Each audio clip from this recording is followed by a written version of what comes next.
Et c'est dans ce contexte que des journées portes ouvertes sont organisées par la protection civile. Les mannequins d'entraînement aux premiers gestes de secours sont restés au placard aujourd'hui. Place à la récolte de dons pour l'Ukraine. Il faut dire que depuis une semaine, la générosité des Français ne faiblit pas. À l'antenne de Chalon-sur-Saône, Alexandre Borloo et Anthony Baudran. Depuis 9 h, ils sont sur le pied de guerre. Les bénévoles de la protection civile chalonnaise réceptionnent les dons pour l'Ukraine. Ils sont répartis donc en 3 catégories.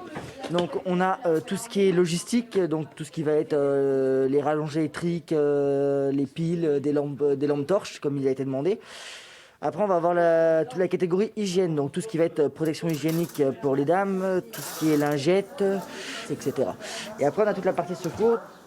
Et en une matinée, le balai des donateurs ne s'arrête jamais. Qu'est-ce que vous avez amené aujourd'hui ? Des produits essentiels, hygiène pour les enfants, les femmes. On a apporté des biberons. Voilà. Des petites lampes frontales, des médicaments, des vêtements, mais apparemment les vêtements, c'est pas pour maintenant y être de stock. Tatiana coordonne ce matin les 3 antennes du département et trouver de la place pour stocker les vêtements est pour elle un véritable casse-tête.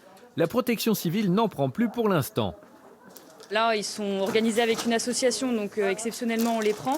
Et on va s'organiser soit pour les acheminer quand même dans nos stocks régionaux et peut-être d'autres associations qui sont dans le besoin de vêtements. La générosité, elle est énorme. Vraiment, c'est très surprenant parce qu'après la crise sanitaire, on pourrait se dire que voilà, tout le monde est un petit peu en difficulté. Et en fait, pas du tout. Tout le monde se mobilise. On a énormément de dons qui arrivent à Chalon dans les différentes mairies.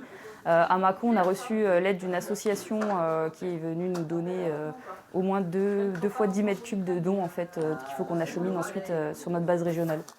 Et pour épauler les mairies dans leur collecte, les bureaux de la protection civile de Mervan, Mâcon et Chalon vont ouvrir tous les jours dès ce lundi.